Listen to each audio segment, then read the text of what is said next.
In the introductory video to this series, I explained the feudal model and the five-class classical model of how social hierarchies are displayed. And these are kind of the conventional ways that people think even societies such as modern America are constructed today. However, that analysis is deeply flawed for a number of reasons.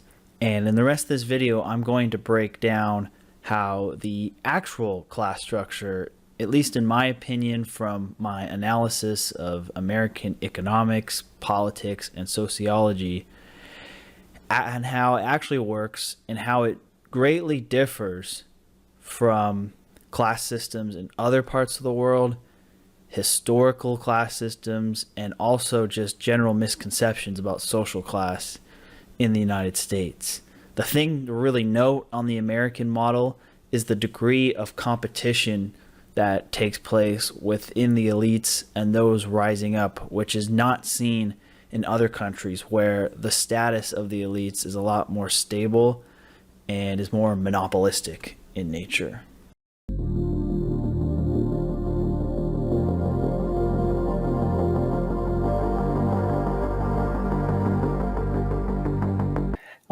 And as I just disclaimer that I have to say to be clear on this, this is more a theory, not a hardline fact on class structures. This is just my analysis, just through observation and studying history and economics and where money flows and social pyramids across societies historically differ in significant ways and have changed greatly over time. So the social hierarchy in the United States in the 1950s looked a lot different than it does in the 2020s and looked a lot different than it will in the 2070s. But let's first start with what I call the American class hierarchy, which also is probably similar in English colonial societies such as Canada and Australia. However, I think in the latter, it's probably less mobile. And the American class hierarchy really is not a single pyramid. It's more two diverging paths. The bottom is the same, but the further you move up the hierarchy, the more diversion there is.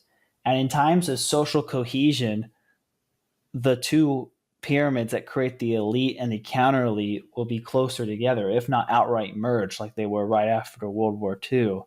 But in times that are more politically tense, or there is more scarcity for higher standard of living, then it widens because there is less to go around in terms of social status and higher the modern privileges than there was in the past. So let's start from the bottom and work it up from there. The bottom is the underclass, which is really people who are dependent on the state and or work outside the formal economy. These are the people who live on social welfare and commit a disproportionate amount of crime. They tend to be in remote rural areas or in inner cities. The next level is the working class or the precariat class. Now, these are people who work. They make enough money to basically keep themselves alive, maybe with the help of debt, maybe not, but don't really have enough left over to save or to get ahead anyway. And you can advance out of this. And that's the thing. Like if there's a gap, that means it's the wider the gap between each tier, means the more difficult it is to advance. So as you see, there's a pretty sizable gap between the underclass and the working class due to a lot of negative incentives built into the social welfare system and some of the poor habits developed from just growing up in the underclass culture. The working class precariat class can move up if they are competent at their job or get an education that or if they have an education, apply it in a way that can earn them more money. The next level is the middle class or the clerical class. These are people who do a lot of the corporate administration type jobs or a lot of the things that kind of keep the trains running on time, the lights on in society. These range from bureaucratic office jobs to truck drivers to those who do a lot of other things. But the thing in common is that they are employees or independent contractors that aren't really true businesses, and or they also tend to, again, they have a little bit left over, so they're not completely paycheck to paycheck per se. They have some disposable income, but not enough to really ever make a material dent to get out of working their boring 9-to-5 job. These people, this tier tends to be the least political also in American society.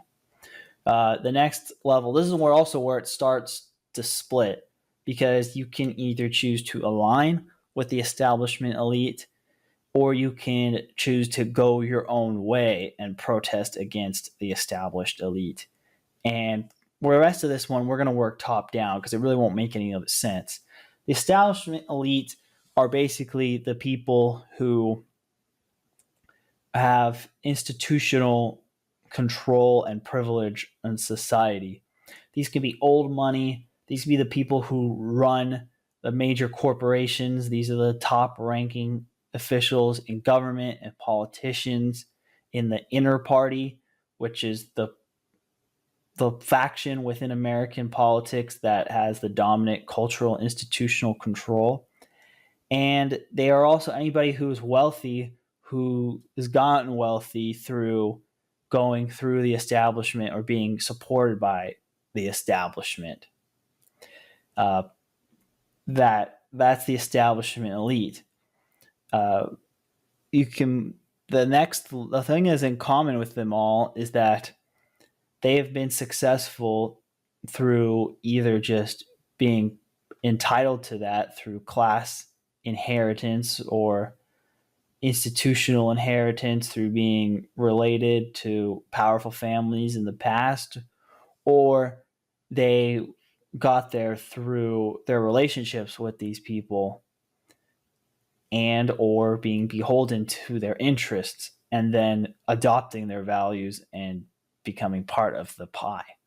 So that's why you see, for example, that these people all tend to share the same cultural values, even if they come from technically different backgrounds, because it's a go along to get along type culture.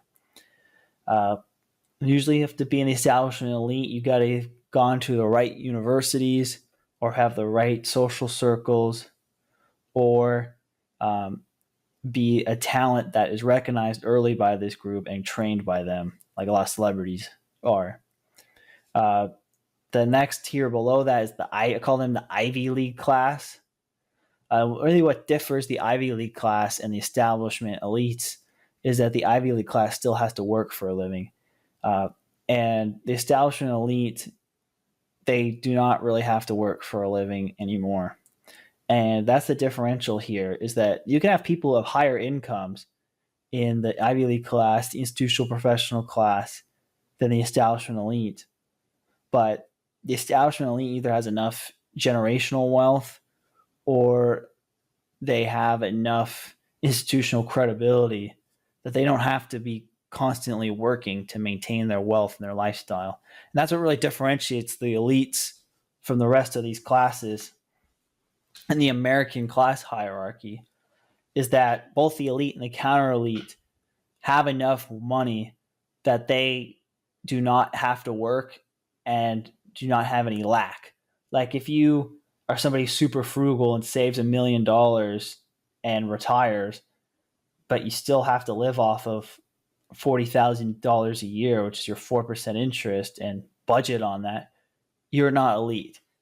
You're just somebody who saved a lot and fortunately was able to retire and keep their costs down. The true elites are people who can live the lavish lifestyles of the wealthiest suburbs of America and not have to work. Independently wealthy, whether through their own means or through connections.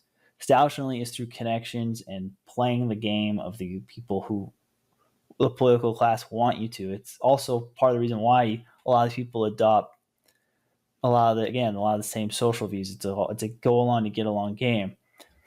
Whereas the Ivy League class are people who are working to become part of the establishment elite. A lot of them won't ever make it there. But these people went to Ivy League universities. They tend to be very intelligent, but they also tend to be very conforming. They want to be part of the establishment elite and are willing to. These are high level corporate executives, a lot of lawyers, a lot of doctors, academics at elite universities. These people will make well over $100,000 a year, and they feel like they are on their way to becoming the establishment elite.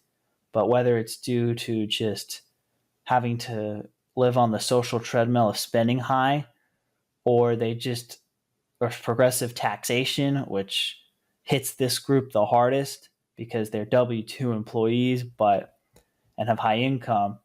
So they don't really have the advantages of business owners on the tax side. And yet they also have the high expectations of living a certain lifestyle. So they can't really break through to save enough to become the establishment elite. It takes a lot more money, like to live a $200,000 a year lifestyle or $400,000 a year lifestyle without having to work. If you get a 4% interest rate, that's a $10 million you need in assets. And it's very difficult to save $10 million before you turn 70 on a $250,000 a year job. There are ways you can do it, and then you can break into the establishment elite, or your salary goes high enough by just moving up the pyramid. But this is extremely competitive. The Ivy League class is accomplishment itself because less than 1% of college students can get into the Ivy League or similar level of prestigious universities. These people differentiate themselves again through their quality of their education, their ability to buy into the establishment elite's ethos or what they think that they want. And they have a very high work ethic, but maybe not necessarily a high level of critical thinking, or even if they do, a willingness to challenge the system or take risk. The left, I would consider really the safer quote unquote path, and the right side is the more riskier path. The institutional professional class is the next level below the Ivy League class. These are people who did not go to Ivy League institutions, and they lack the social connections of the people in the Ivy League class. But they still are at a higher level than the middle class. This is probably the $100,000 to $200,000 a year corporate professional job. And the Ivy League is probably probably in income terms $200,000 to $500,000 a year managerial jobs, or maybe even a little higher than that nowadays. And these are not solely determined on income, but I'm just kind of using that to help paint a picture here. And the institutional professional class's job is to really kind of provide the professional services needed for their establishment elite and Ivy League class clients. That's really their role, or to help kind of be management for the middle and clerical classes. That's their kind of their role. The other side is what I call the more independent, rebellious path that leads to the counter elite. You have the independent professional class. These are people who did not really go through the traditional path. Like they didn't go to maybe the prestigious universities. Like some of these people may have not even gone to college, but they've been managed to build a nice niche. A lot of these people are in emerging industries. Like the left side is more people work at big corporations, and they have the resumes and the willingness to conform to fit into those. Whereas the right column are more people who don't and figure out how a way to make themselves get ahead anyway. These people can be business owners who are emerging on their way to success, that they make their income similar to the institution professional class, but they do it as an independent business owner or independent contractor. People who work for small businesses, medium-sized businesses who provide a valuable service. They are people who just are not really kind of aligned with the institutions and were either excluded for certain reasons or just chose that they wanted to take a different path. And these again are mostly emerging entrepreneurs. I think really the differentiation really for class is not necessarily like how much money you make. It's more how you make your money and how much you have left over. So I base the up to basically people how much money you have left over after expenses, and the left and the right is really just how tied are you to the established social order and political cultural elite for your livelihood. The people on the left side of this pyramid are more tied to them. The people on the right are more anti-fragile. The next level is successful business owners, like people who have been able to build a business that is self-sustaining, that to the point that they'll never have to try to go back into the institutional ladder, and they can make the same income level as the Ivy League class without having to go up the corporate ladder. That's what I would put in the successful business owners. And then the counter elite are basically people who've gotten the same maybe level of establishment elite wealth without being part of their social circle for various reasons. Maybe it's because they just didn't get along with them. They didn't share the certain same values. Like a lot of immigrant families who become wealthy end up in the counter elite for this reason. Also, it could just be a cultural or political difference. Like historically, you would see establishment and counter elites on both sides of the political aisle, but really the election of 2016 has shifted the political dynamic between the institutional wing being now the more political left side and the counter elite being the political right. But that has rarely been the case in American history. You've had people on both sides of the political aisle in each category and still do. It's just got the increase in polarization. A lot of it is this split. And if you do something that in the establishment elite that is not very well regarded or not makes you a pariah or disliked, like being canceled, you can get kicked out, and you still have your wealth and power. I mean, not you don't have your power. I mean, you still have your financial wealth, and you still like can not have to work anymore. You're still in the elite, but you've been the counter elite. The main difference between the establishment elite and the counter elite is the establishment elite has disproportionate influence in terms of political and social power outside of just purely money, whereas the counter elite really only has money and lacks institutional and cultural power. The internet has really kind of changed that, as the counter elite can do independent platforms that are separate from the establishment elite. And however, like really, if somebody does become successful enough, they integrate into the establishment elite, which is why you see like the common thing if every major corporation, university going woke, is because that's what the establishment elite wants them to do. And that's kind of a signal that I'm part of the establishment elite, or I'm on the institutional ladder. That's what all of this is about. That used to mean different things in different times. In the olden days, maybe that was converting to Protestantism. Nowadays, it's wokeism. It could mean different things in different eras, but there's certain signals that say I'm either part of the institutional pyramid or I'm part of the rebellious pyramid. And usually when you've had major changes in the political and social culture in American history is when the counter elite gathers enough resources and is able to unite the lower parts of the pyramid to knock off the establishment elite and become the new counter elite. If they fail, then there's usually significant legal and political and financial consequences to that failure. But there are examples That's what, when you have a real major change in a country's society and culture that has this type of hierarchy, it's when the counter elite knocks off the establishment elite. This one has gone on so long. I was originally going to do these on each one in a single video, but instead I'm just going to do a separate video for each one of these class hierarchies because there's a lot to this. But let me know if you have any questions. Again, this is me trying to put in just something that I see in the world via intuition into a readable chart. So my examples and my tiers may not be perfect here, but I'd like to make this a broader conversation. What are your thoughts on the American class hierarchy? Am I right that it's really just a battle between those who are on the establishment ladder versus the counter elite ladder, and the differentiator is not necessarily your education, but and your income?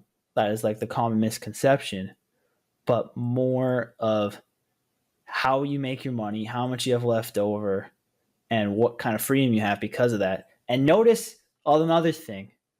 I did not mention anything on race or ethnicity or religion or gender because those don't really matter on this. It's really all of those are used as weapons for the establishment elite and the counter elite to fight each other. And that's the whole point I'm trying to get at here. Uh, this is all our modern political polarization is really just the counter elite and the establishment elite fighting on who gets to control the country. The establishment elite obviously feels at risk that their position is not as secure as it used to be. And so I think a lot of that is lashing out.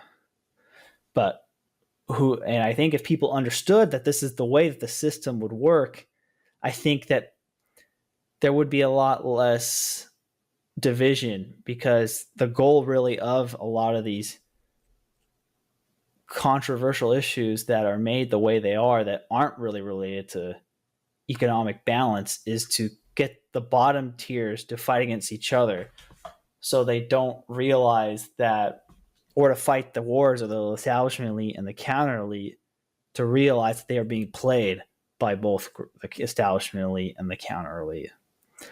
Let me know what you think.